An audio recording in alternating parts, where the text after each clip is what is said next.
Olá, pessoal, tudo bem? Chegando com mais um episódio do nosso podcast Nova Friburgo Pode Mais. Lembrando que é uma iniciativa do PT de Nova Friburgo e hoje recebendo no nosso podcast Jorge Ayer, do GT de Cultura do PT. Jorge, seja muito bem-vindo.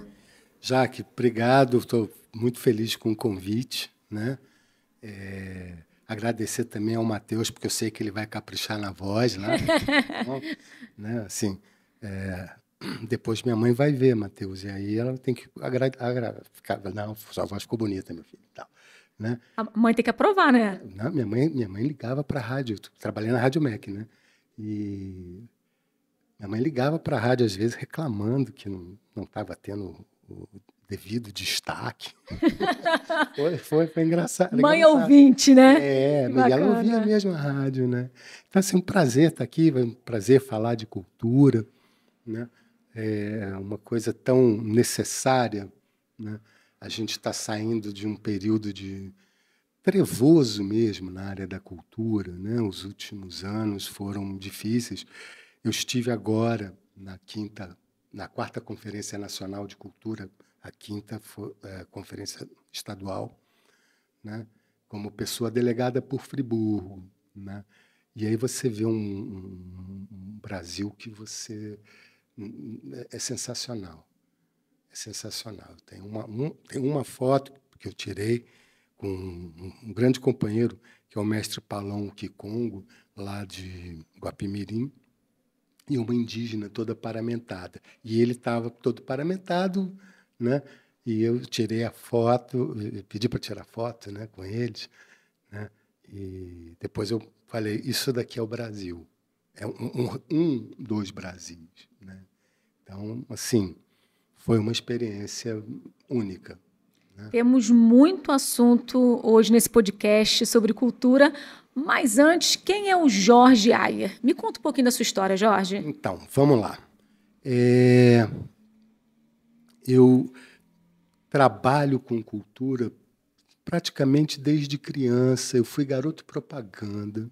Meu pai foi diretor de cinema de publicidade, uma época, né? Depois ele voltou para o teatro. E foi o último grande empresário de teatro do Rio. Então, eu passei a parte da minha infância dentro de estúdios de gravação, de filmagem. Na época se filmava, usava em película, né? E aí, quando eu era criança, tinha o National Kid e tinha o Super-Homem, né? E tinha uma série de crianças que amarravam um lençol e pulavam da janela. Achava que podia voar. Meu pai me botou numa truca, né? E me mostrou como é que era feito. Truca enfim, é um equipamento para você fazer fusão de imagens, né? Então, eu sabia que eu não ia voar. Eu sabia como é que era feito. Mas eu era apaixonado pelo Homem-Aranha. Eu não podia ver uma aranha que eu botava a mão. Até que uma mordeu, fui para o hospital e descobri que eu, enfim, não viraria também o Homem-Aranha. Foi uma decepção, né? Mas, vamos lá. Eu começo trabalhando como garoto propaganda. Cheguei a fazer campanhas enormes de uma loja que já não existe mais, chamada Ultralar, que é uma loja de varejo muito grande. Então, semanalmente, tinha promoções e semanalmente estava lá eu fazendo propaganda, né? Depois, meu pai voltou para o teatro, que era o barato dele, né? E eu começo a trabalhar como produtor de teatro com uns 17 anos. Meu pai estava muito doente, alguém precisava ir assumindo a companhia. Ele efetivamente morreu poucos anos depois, né? E aí eu comecei produzindo espetáculos. Nós éramos arrendatários do Teatro Mesbla, no centro do Rio, né? Era um teatro de comédia, enfim, né? Fui assistente de direção da Bibi Ferreira, né? Mas sempre quis fazer música, né? Meu negócio era fazer música. Meu pai brincava, dizia que eu só quis ser músico porque era para ser rebelde, porque ele sabia que eu ia ser artista, né? Mas imaginava que eu fosse dirigir cinema. Até eu cheguei a dirigir algumas coisas em vídeo, né? Propaganda, coisas assim, pequenas, né? Enfim, chegou um momento que eu tive que fazer uma escolha. Meu pai já tinha morrido, né? E eu tive que fazer uma escolha. Eu optei ficar com a música, né? E aí, logo depois, eu fui trabalhar como maestro arranjador e produtor musical na TV Educativa, que hoje é a TV Brasil, mas é a antiga TVE do Rio de Janeiro, né? E aí aquela coisa de músico, fiz baile, toquei na noite, etc, etc, né? Depois, eu fui para a Rádio MEC FM. Na verdade, eu ia para a Rádio MEC AM fazer uma faixa de jazz e blues. Isso foi uma trapaça que fizeram comigo, porque me levaram para a FM, que era a rádio de música de concerto, né?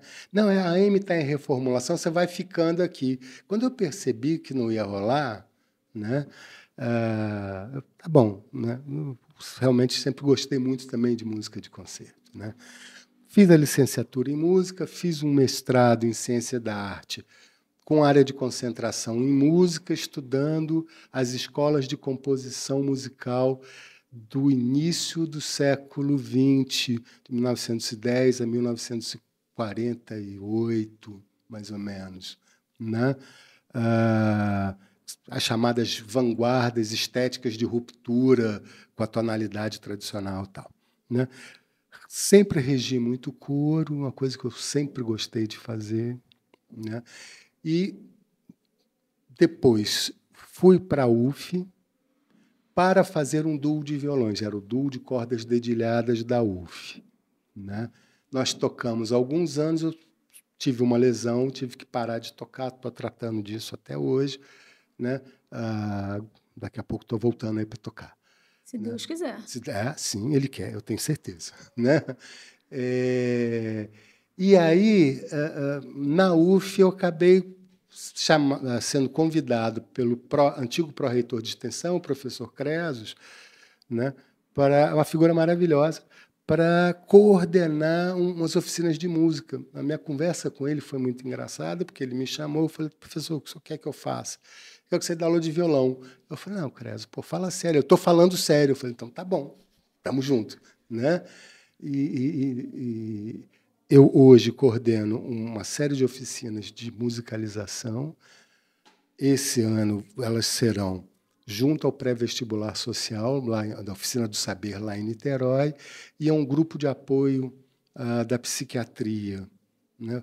Até porque cultura tem muito a ver com saúde mental, a gente, né, pode falar disso. Com certeza. Até porque minha primeira faculdade foi psicologia, então, né? Tá tudo ligado, né, Jorge? Tá, né? Enfim, né? E sempre tive essa militância na área da cultura. Eu fiz movimento secundarista na década de 70 ainda, né? Então, eu não consigo dissociar muito essa coisa do fazer cultura e militância, né? Para mim é tudo uma coisa só, né? Pensar a cultura a partir de um viés social, né? Enfim, uma discussão longa, mas, né? Importante, né? Isso, eu acho, né, importantíssimo. Eu estive numa mesa de debate no Fórum Popular de Cultura de Lumiar, a terceira edição, ontem, né, no domingo, discutindo cultura e diversidade. É uma mesa bacana, estava eu, a Michele Felício e a Tatiane Jesus. Estive nas conferências, né, tanto municipal, quanto estadual, quanto nacional de cultura, sempre como pessoa delegada, e fui, né, uma coisa que me deixou muito feliz, eu fui selecionado num projeto do MINC, é uma pesquisação do MINC com a Universidade da Bahia, a UFBA, né, chamada é uma formação para agentes democráticos de cultura, né? Então, assim, está começando agora, está muito legal. Acho que deu, né, um apanhado mais ou menos, né? E segundo minha companheira, eu sou lindo, né? Então, mas acho que ela Ótimo, mente um Jorge. pouco. Ótimo, ótimo. Então, assim, é um currículo, né? Um belo de um currículo. O Jorge vai falar um pouquinho mais a fundo para a gente sobre cultura no próximo bloco do nosso podcast Nova Friburgo Pode Mais. Muito bem, pessoal, voltamos com o nosso podcast Nova Friburgo Pode Mais. Hoje recebendo o querido Jorge Ayer aqui no nosso estúdio, no GT de Cultura do PT. E Jorge, falando em PT, conte-me um pouco como que você chegou ao PT. Então, eu falei, né? Fazia movimento secundarista, depois movimento estudantil, quando entrei na faculdade. E, na época, o PT não existia ainda, né? E quando o PT surge, né, me chamou a atenção um aspecto que, para mim, define o PT, que era um partido dos trabalhadores, né, um partido com um viés de modernidade teórica, inclusive, né? Eu venho, né, todo mundo da minha geração veio de uma formação marxista, né, que eu não renego. Aliás, eu brinco que cada vez mais conceitos como luta de classe né, tão válidos. Né? Então, o PT sempre me encantou, porque era um partido de base, né, de militância popular. Eu me lembro no Falé Fogueteiro, uma comunidade em Santa Teresa, né? E uma vez eu fazia um trabalho comunitário lá e nós organizamos uma vinda do Lula, né, ao Rio, ajudamos a organizar, né? Tinha o PT do Rio e tal, né? E a gente conseguiu depois conversar com o Lula, né? Ele foi enfim, né? Não precisa falar dele, né? Porque a gente acabou que não conseguiu entrar, e aí ele soube, alguém comentou, ele veio falar com a gente, companheiro, não sei o quê, patatá, patatá, né? Então, eu sempre acompanhei a trajetória do PT, eu sempre tive uma militância próxima ao PT, né?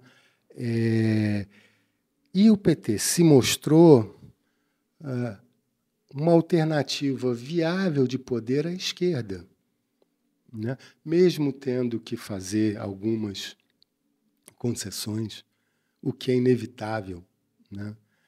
Num país de viés conservador como é o Brasil, né? Então, assim, e se você pega os mandatos do Lula, né? O cara saiu com 87% de aprovação, né? Então, não preciso falar mais nada, né? Você conversa com as pessoas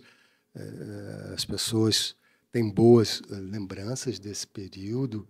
É um governo que inclui o pobre no orçamento. Lula gosta muito de falar isso, né?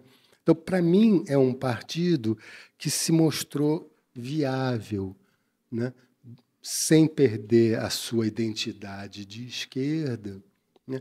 Mas se mostrou viável como alternativa de poder e de conquista do poder. Porque a gente tem que fazer isso. Eu cresci né, na militância ouvindo falar da revolução. Né? Vamos fazer a grande revolução. Fazer até uma crítica ao PT, que o PT seria um partido burguês e que faria a revolução burguesa, que, segundo o marxismo, é indispensável para chegarmos à revolução proletária, etc. etc. Né? Só que a revolução proletária nunca aconteceu. Né? Eu acho que quando eu ouço as pessoas falarem assim, o comunista, eu falo, cara, o Brasil nunca foi próximo de ser comunista. Não vem falar de Coluna Prestes. Nunca teve condição de promover a revolução. Né? teve a sua importância histórica, não estou negando isso, não. Mas a gente não tinha, como não teve, e talvez não tenha nunca, a possibilidade de fazer a revolução do proletariado, né? Então, e o PT vem com uma alternativa de poder, né? Que se consolida. Então, o que me trouxe ao PT, o que me traz ao PT, é justamente essa possibilidade de se discutir questões que, para mim, são vitais. A questão da cultura, né?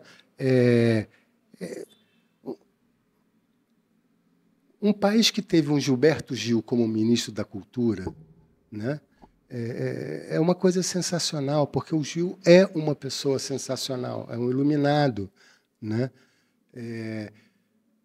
Boa parte da política cultural que a gente usufrui ainda hoje foi construção do Gil e do Juca Ferreira. E a ministra Margarete também está fazendo um trabalho maravilhoso, né? Eu vi na conferência, né? O Lula foi à abertura, é um presidente da República que vai a uma conferência de cultura. Valoriza a cultura, Né? Então, assim, não daria para estar num partido de extrema-direita que diz que o artista é vagabundo, que mama nas tetas da Lei Rouanet. Que tentou acabar com a cultura de qualquer jeito, né? E que desmontou mesmo. Eu tenho pessoas muito próximas na Funarte, por exemplo, na Biblioteca Nacional, foi um desmonte, né? Assim, o trabalho da ministra Margarete é um trabalho que, mais à frente, com perspectiva histórica, vai ser visto como um trabalho de refundação da cultura. Assim, eu tive a oportunidade de encontrar com ela na conferência e falar, olha, eu admiro a sua força, porque você está refundando a cultura. Um trabalho árduo, né? Não é? E, assim, a cultura não tem esse caminhão de dinheiro todo, né? Se bem que se recompôs bastante o orçamento, com Léo de Blanc, Lei Paulo Gustavo e tal. Então, enfim, por esse motivo eu estou aqui no PT.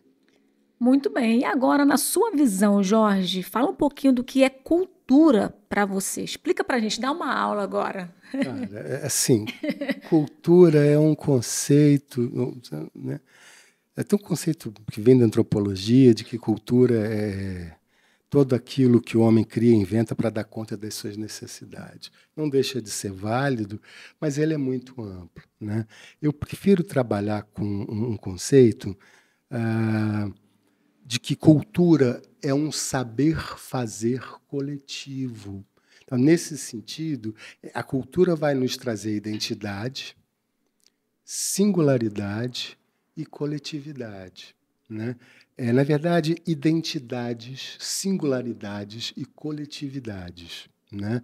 Então, quando você pensa na cultura desta forma, você começa a compreender, por exemplo, os Brasis que nós vivemos. Se você pegar os textos da Conferência Nacional, fazem menção a 20 tipos de população, né? Caiçaras, quilombolas, pretos, trans, povos ribeirinhos, povos das águas, povos do cerrado, né? E aí você começa a entender que espécie de coisa você está lidando, né? Eu tive a oportunidade de conversar com alguns indígenas de etnias diferentes. As visões de mundo são muito diferentes, as necessidades culturais são muito diferentes. Tanto que aprovou-se na conferência um negócio chamado fator amazônico, que é o seguinte: você tem que considerar que a Amazônia é um negócio gigantesco. Minha companheira trabalhou na Biblioteca Nacional muito tempo, na Casa da Leitura. E uma das dificuldades era trazer as pessoas, nos cursos de formação, de mediação de cultura, trazer as pessoas da Amazonas. Por quê?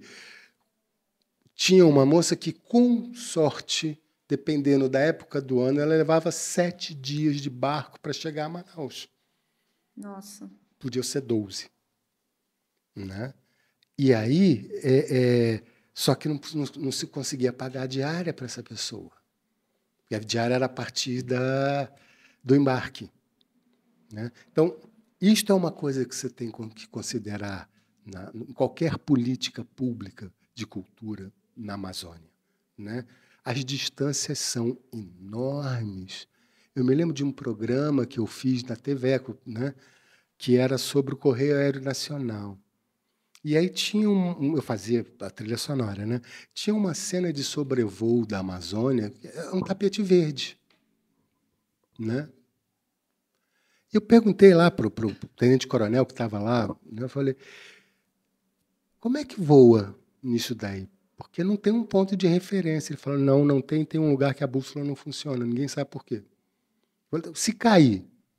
Se cair, caiu, né? Bem assim, né? Se cair.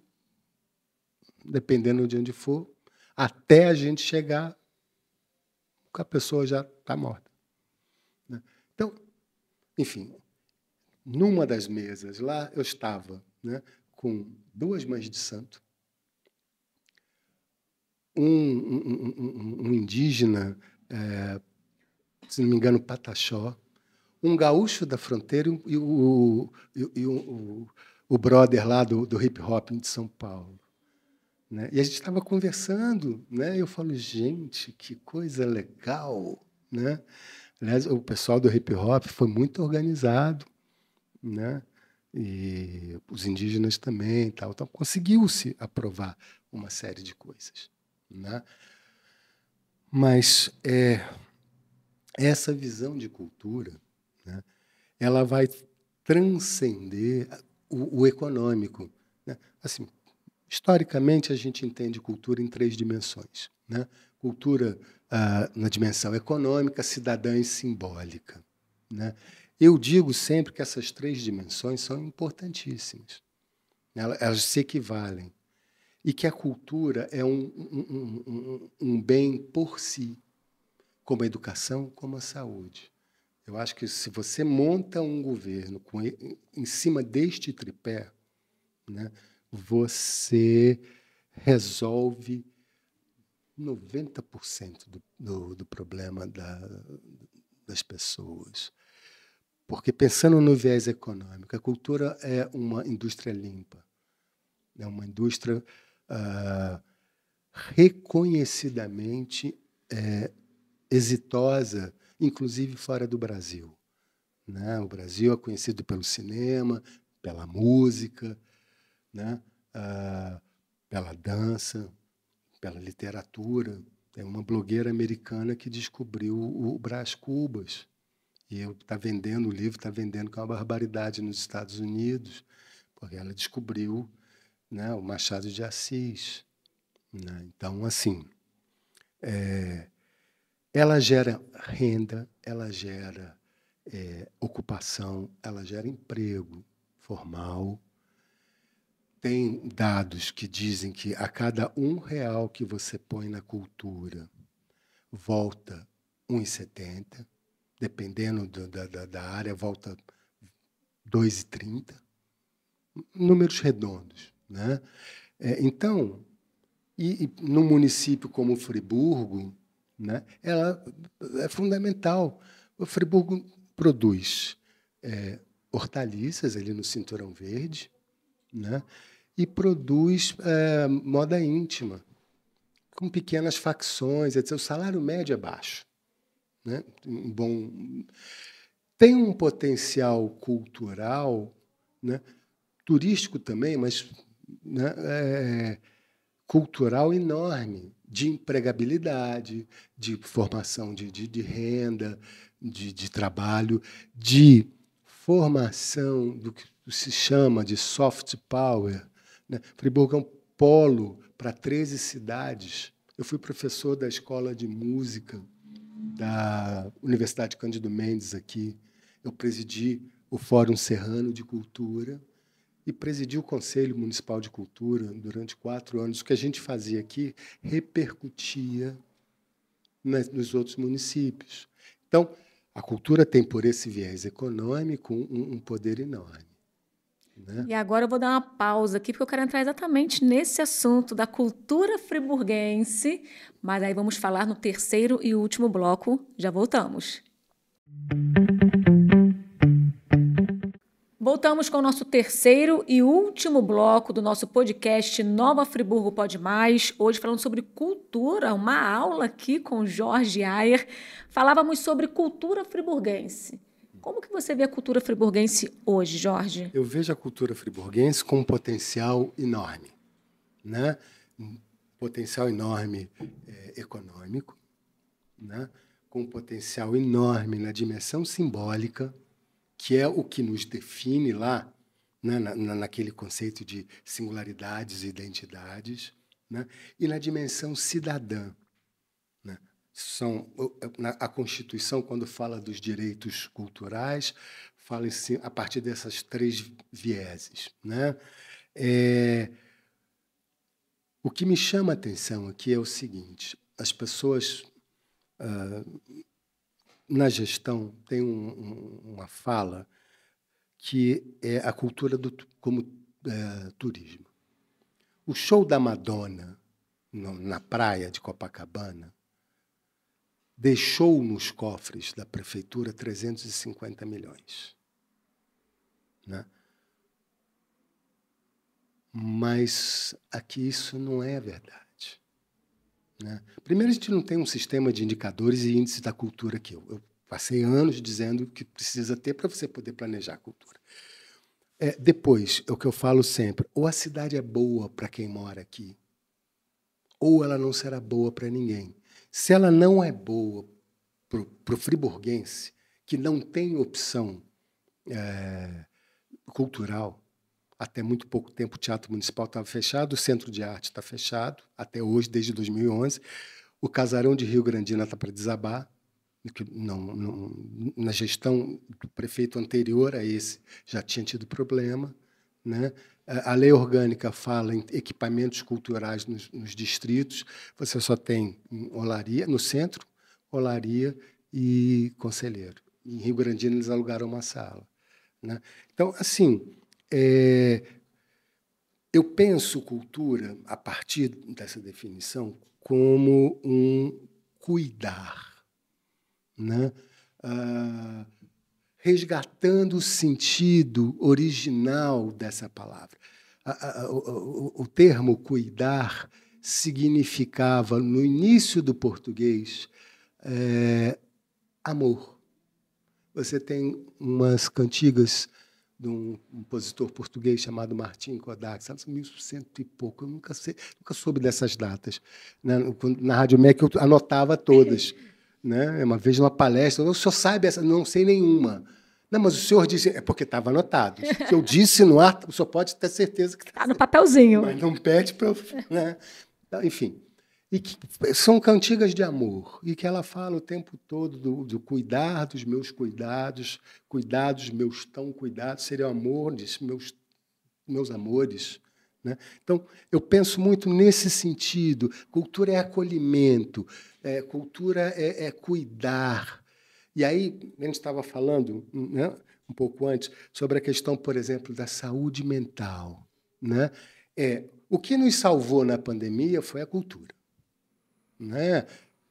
Lives, filmes, livros e tal. Bom, mas não é só isso. Quando eu falo a cidade tem que ser legal, tem que ser boa, o que a terceira idade faz? Né? Como cuidar dessa terceira idade?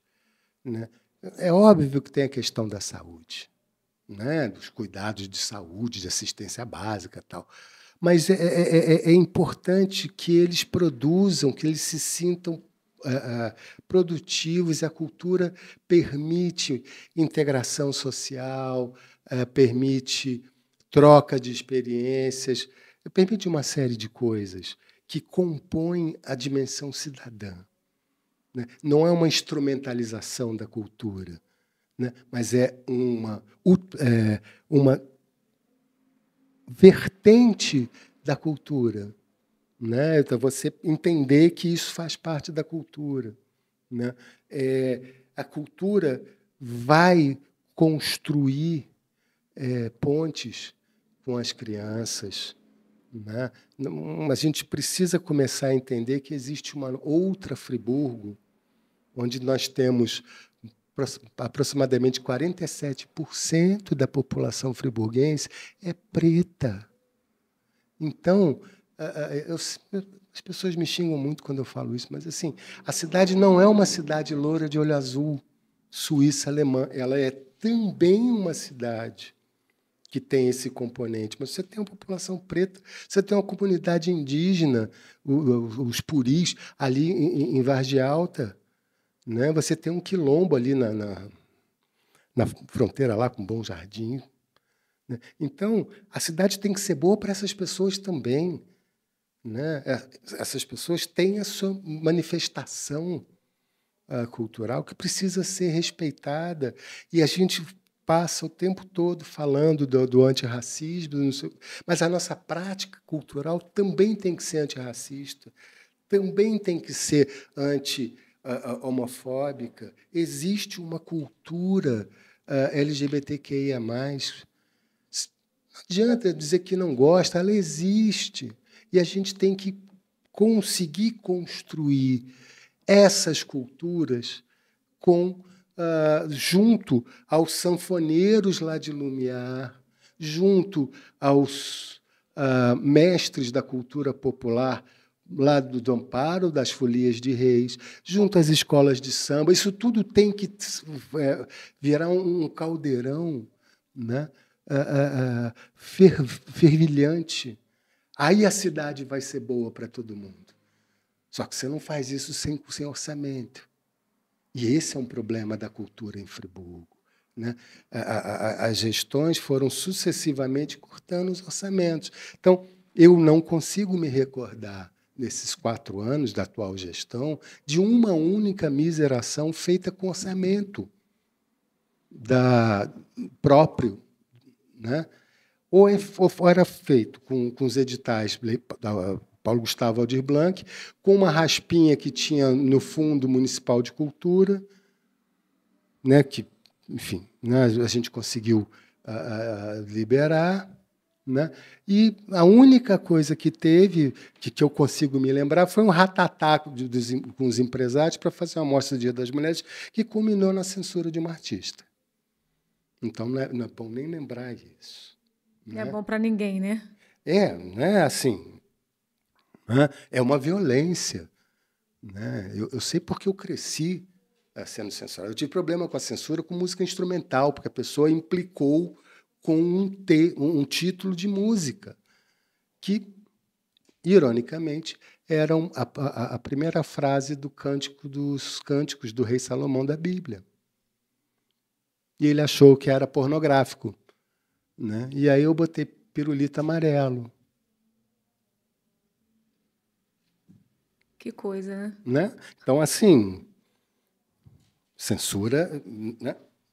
Então, vamos olhar para frente. Né? Eu vejo a cidade de Friburgo, né, se constituindo num polo cultural maravilhoso. E aí sim você tem turismo, mas você tem um turismo que vem gastar dinheiro. Quando eu comecei a dar aula aqui em Friburgo, a Cândido Mendes tinha um campus ali na rodoviária, né? Na rodoviária Sul, ali na na Ponte da Saudade. Né? E o que eu mais via, quando eu chegava, e era mais ou menos a hora que as lojas estavam fechando, e aí eu via aquelas sacoleiras com as coisas enormes e tal. E aí você vai conversar, as pessoas não vêm ao centro. Elas vão ali, consomem ali, naquele polo, compram, almoçam e vão embora. Né? Então, a gente precisa pensar a cultura nesta coisa do acolhimento, do fazer coletivo e entender que a cultura é um uma forma por si, né, de explicar o mundo. E ela se justifica por ela própria. Não porque turismo, não porque isso, não porque aquilo, não porque... Todos esses porquês são válidos, existem, são importantes. Mas a cultura é uma coisa maior do que essas coisas, como a saúde, como a educação. Né? Ninguém discute saúde e educação. Todo mundo compreende que é um bem indispensável. A cultura também. E aí a cultura vai trazer saúde, a cultura vai trazer educação, ela vai fazer interfaces, essas coisas todas. Né? Então, eu vejo com preocupação, para, né, amarrar a resposta, o processo da cultura, como ele vem vindo, né, no município já de alguns anos, não é uma coisa dessa gestão. Acho que essa gestão complicou algumas outras coisas, né? Mas vejo uma perspectiva muito grande de se fazer um projeto progressista de cultura, né? Para isso, precisamos trabalhar para eleger as forças progressistas, né, de esquerda na cidade. Né? E é exatamente isso que eu ia te perguntar, Jorge, para a gente poder finalizar nosso bate-papo. O nome do nosso podcast é Nova Friburgo Pode Mais. Nova Friburgo pode mais na área cultural? Nova Friburgo pode mais em todas as áreas. Né? Na área da cultura, então, nem se fala, porque você tem uma quantidade de artistas. Friburgo é rico demais, né? Culturalmente. Né? O Fórum de Cultura lá de Lumiar, né? Que é muito circunscrito à região, né? É de uma riqueza sensacional. E você conhece, eu conheço várias manifestações artísticas, grupos de teatro, grupos de música. O Carnaval de Friburgo é uma coisa forte, o artesanato é forte. Agora, você não tem uma coordenação, na minha opinião, legal, né, disso. Você tem dificuldade de visitação. Você não tem uma programação constante. Né? Eu não sou contra o mega evento. Né? Eu só não aceito o mega evento em duas situações. A primeira, ele ser só um evento e não uma função estruturante. A gente tem que pensar a cultura a partir de eixos estruturantes. O Festival de Inverno pode ser um eixo estruturante. Campos do Jordão se constituiu como cidade a partir do Festival de Inverno do Campos do Jordão. Né? E é uma cidade muito parecida com Friburgo. Né? E no momento em que você tem pessoas morrendo no hospital, né? A cultura, a Secretaria de Cultura não tem orçamento. Nunca teve. E quando tem, o prefeito corta. Né? E aí você paga R$280 mil, eu não discuto o valor do cachê de ninguém, mas pagar R$500 para um DJ local, R$1.500 para uma banda. Onde você está construindo uma cidade boa para todos? Perfeito. Né? Os caras têm que ter circuitos. Você vive de circuitos. Né? De blues, de jazz, de rock, estou falando da música, né? De música de concerto, festivais, eventos e tal. Você tem que estar tocando, você tem que estar com seu circo sem lona, fazendo função, com seu teatro, com sua companhia de dança. Tem que ter um programa de livro e leitura. Para mim, isso é básico, começa aí. E é na escola que você tem que fazer isso. Né? A gente tem uma biblioteca que é um prédio emprestado da Câmara. Né? Tem um bibliotecário fantástico, né? Que é o Iago. É um cara fantástico. Faz um trabalho de leão. Você tem que ter estrutura. Você tem que ter salas de leitura. Né? Você tem que ter capacitação de mediadores de leitura, né? De agentes culturais nos territórios, para, entre outras coisas, se apresentar. Mas para discutir uma cultura antirracista, para discutir uma cultura anti-homofóbica, para discutir uma cultura inclusiva, para mostrar que você tem na cidade vários PCDs que são artistas e que não têm espaço. Né? Mostrar os mestres da cultura popular, os mestres griots, os mestres de folia de reis, o pessoal do samba, né? O pessoal da capoeira. Você tem em várias vertentes, em várias linguagens, né? Um potencial gigantesco, né? Que tem que ser aproveitado, mas a partir de uma lógica. Tem que ser bom para quem mora aqui. A pessoa que mora aqui, a garotada que fica ali na praça sem ter o que fazer, tem que ter opção cultural. E se a cultura deles é a cultura do hip-hop, lindo, vamos garantir essa manifestação. Né? Mas vamos garantir também a manifestação do pessoal do balé clássico, o pessoal das artes visuais. A gente tem que garantir a existência e a coexistência dessas manifestações, porque aí sim a gente combate o racismo, a gente combate a exclusão, porque as pessoas começam a se interagir, a se integrarem. Né? Isso a cultura faz melhor do que ninguém. Né? É pegar os idosos, é pegar aquelas senhoras da igreja evangélica, lá de Conquista, que tem um grupo de tricô e crochê. Né? Vamos valorizar esse trabalho. Né? É o pessoal dos terreiros, que também tem toda uma cultura, né? Que tem que ser valorizada. É muita cultura em uma única cidade, né? Sim, sim. Temos aí muita gente boa, muitas culturas que precisam ser valorizadas. Por mim, eu ficava aqui, Jorge, mais umas 3, 4, 5 horas. Se deixar, eu falo. Porque foi bom demais esse bate-papo, né? Tenho certeza que não só a Jaque Polo, o Matheus, mas todos que estão lá do outro lado também aprenderam muito com esse bate-papo. Foi bacana demais. Eu adoro falar de cultura, então... Não, dá para sentir, né, a sua paixão pela cultura e assim foi muito, muito legal. Eu quero te agradecer imensamente por esse bate-papo e, se Deus quiser, teremos outras oportunidades de falar mais sobre cultura. Obrigado, Jorge. Eu agradeço o convite, agradeço a sua interlocução generosa, né? Depois, quando eu vi, eu vou agradecer ao Matheus, se ele apertou o botão Cid Moreira para botar a voz redondinha, macia, né? Tá, super obrigado, estou à disposição. Muito obrigada, Jorge. Pessoal, muito obrigada pelo carinho, pela audiência e até a próxima edição do nosso podcast Nova Friburgo Pode Mais. Tchau, tchau.